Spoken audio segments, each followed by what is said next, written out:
it ain't about money. I make a lot of money doing this, yes, but that's not why I'm doing it.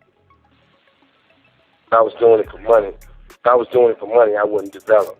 In May 1992, this transgender body seller was last seen with Eddie Murphy, where she was arrested.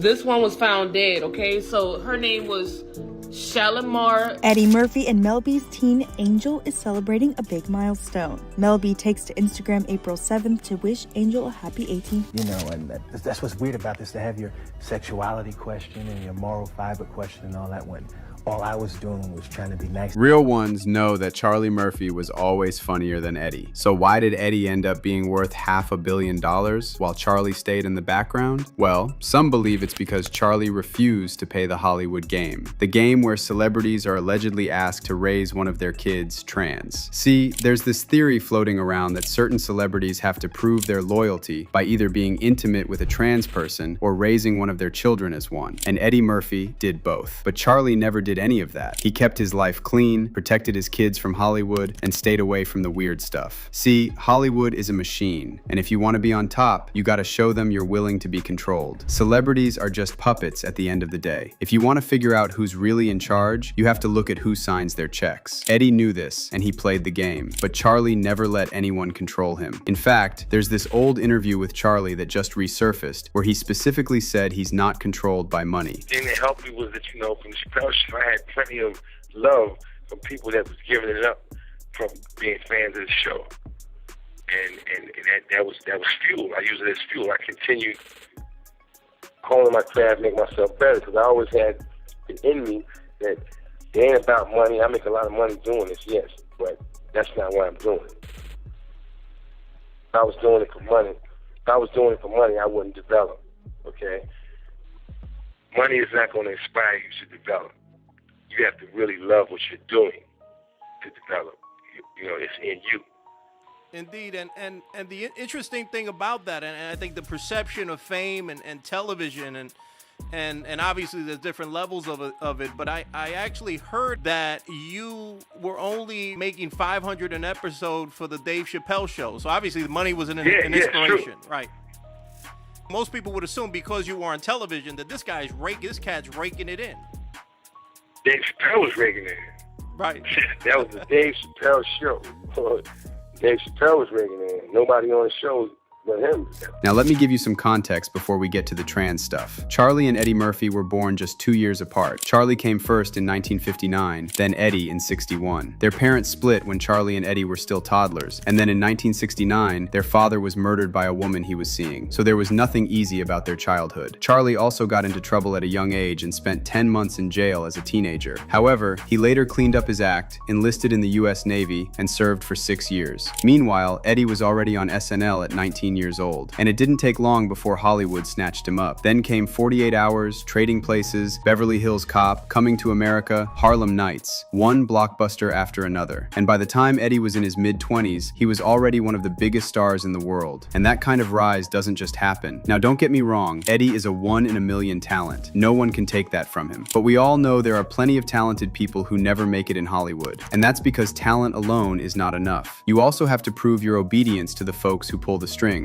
And Eddie did just that. Meanwhile, Charlie refused to be controlled. People who worked with both of them will tell you Charlie was actually the better comic. More raw, more real, and unapologetic. Eddie had that movie star energy. He's more commercial, movie funny. But Charlie was different. Remember his Hollywood stories on Chappelle's show? Charlie didn't have to perform to be funny. He just was. My brother, you know, he's a lot more compassionate than I am.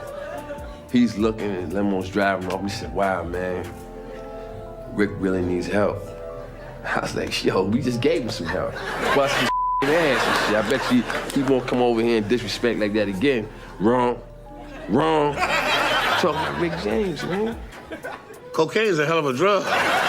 But like I said, Hollywood doesn't work on talent alone. It's about connections, access, and it's about what you're willing to do to get to the top. Charlie wasn't willing to do certain things. Eddie was. And we're about to get into exactly what those things were. On May 2nd, 1997, around 4 in the morning, Eddie was pulled over in Santa Monica. And in the car with him was a transgender street worker named Shalimar Sayuli. Shalimar was a Samoan-born trans woman who won Miss Island Queen in 1993. She later relocated to LA to become a fashion designer. designer. But when that didn't work out, she started earning money on the Santa Monica Boulevard. And after some time working the streets, the LAPD knew Shalimar by name. So when they pulled over Eddie's car and saw Shalimar inside, they immediately knew what was up. Now, Eddie was eventually let go, but Shalimar was arrested on an outstanding warrant. And by the next day, the incident was all over national headlines. But Eddie quickly went into damage control and claimed he simply wanted to help Shalimar because she needed a ride. As for the reason he was out cruising the notorious West Hollywood Strip at 4 a.m., Eddie claimed he was looking for a book to read. Yeah, you heard that right. He said he was bored because his wife was out of the country, and he just wanted something to read. You know, and that's what's weird about this, to have your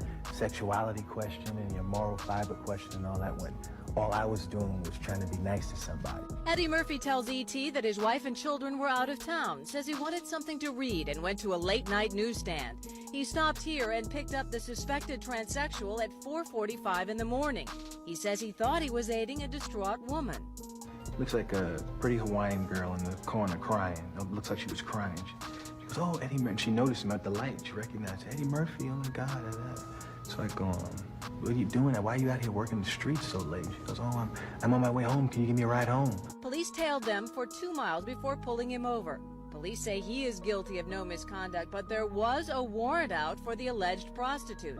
A judge has ordered that man, 20-year-old Addison Ciuli, to serve 90 days in jail. Murphy says he has often stopped to try to help prostitutes, but here is what he said in an impromptu news conference on the set of his new movie. Being a good Samaritan blew up in my face, basically, with that. And I'm never giving anyone a lift.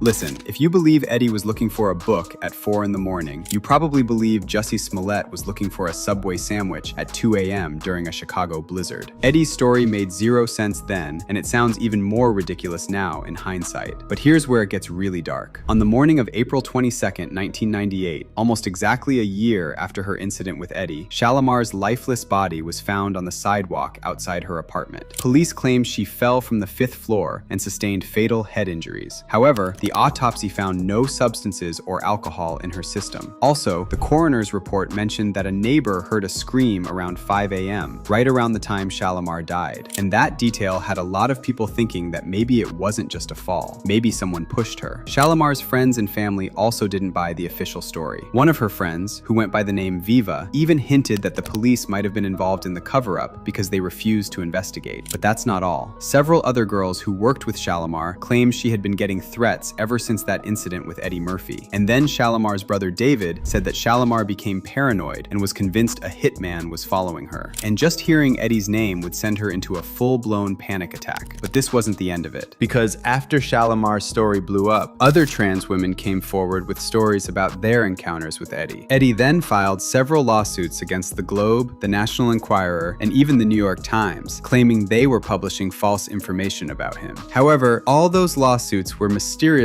dropped or settled out of court. By the way, this all went down right when Eddie was trying to make a Hollywood comeback after multiple flops. He was determined to get his career back, so he hired attorney Marty Singer and private investigator Paul Baresi and allegedly told them to track down all trans women he was in contact with and offer them payouts in exchange for their silence. Baresi reportedly got these women to sign affidavits and record videos saying their original claims weren't true. And according to investigative journalist Mark Ebner, one of the trans workers showed him the IRS documents proving that Marty Singer's firm paid her $15,000 to take back her story about hooking up with Eddie. First of all, how I met my first transgendered person who had claimed she had been with Eddie Murphy in the past was I literally went to a bar that was, I can't remember the name of it, it was on Yucca, just south of Hollywood Boulevard. By that newsstand, the World News, where Eddie had stopped that night. Yes. And I sat at the bar. One night goes by. I'm friends with the bartender now. I'm tipping him well. I'm talking to him, and he finally got me to one of the women, and she said, "Oh yeah, I've been with Eddie. He likes, he has a foot fetish, and also Colonel Candy has been with him, and so." And I went and I said, "So what's the deal?" And she said, "Well, the deal is that Eddie Murphy's lawyer, Marty Singer, who's in the news these days for other things, basically I told my story to the tabloids, and he paid me $15,000 to change my story. And I said, well, interesting. Okay, can you prove that? This woman kept records, and she handed me a check and her IRS, everything. She had everything.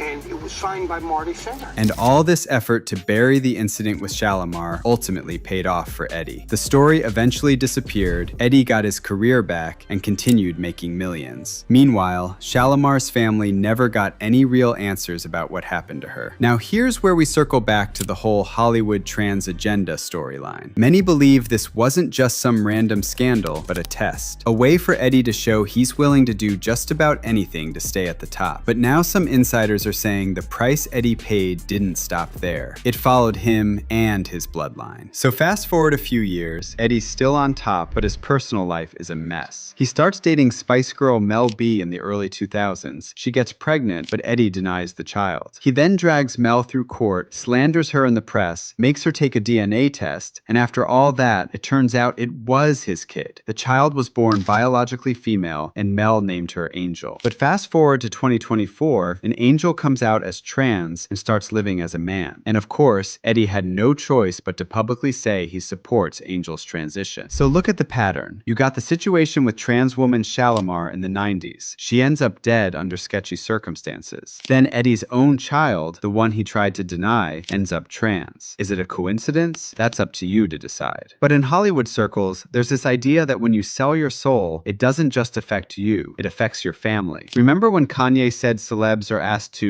sacrifice one of their loved ones to prove they can be controlled? If my mom ain't here, my mama was sacrificed. Me too. You understand? Yeah, I'm appreciative. Michael Jordan, what about him? His daddy, right? Bill Cosby, his son, right? Dr. Dre, his son. You're out in Hollywood, a lot of people come up missing. Feels like it might be a lot of that in order to control, traumatize. They want to monetize and traumatize. Now, I'm not claiming that Eddie is responsible for Shalimar's death, or that he signed some type of contract to raise Angel as trans. But either way, Charlie Murphy never had any of this. No scandals, no paternity drama, no weird situations. While Eddie was going through all that mess, Charlie was doing his own thing, grinding and staying true to himself. He did stand-up, wrote scripts, took small roles. He never tried to be Eddie or play the Hollywood game. And where did it get him? He never came anywhere close to Eddie's wealth and died at 57. And we see this same story again and again in Hollywood. The real ones, the ones with morals and principles, are either blacklisted or gone before their time. Meanwhile, the ones who are willing to do anything for money and fame keep thriving. But I want to hear your thoughts on this. Why did Charlie never reach Eddie's level of success? And what's your take on the whole trans agenda and alleged sacrifices in Hollywood? Drop your comments below, and I'll catch you in the next video.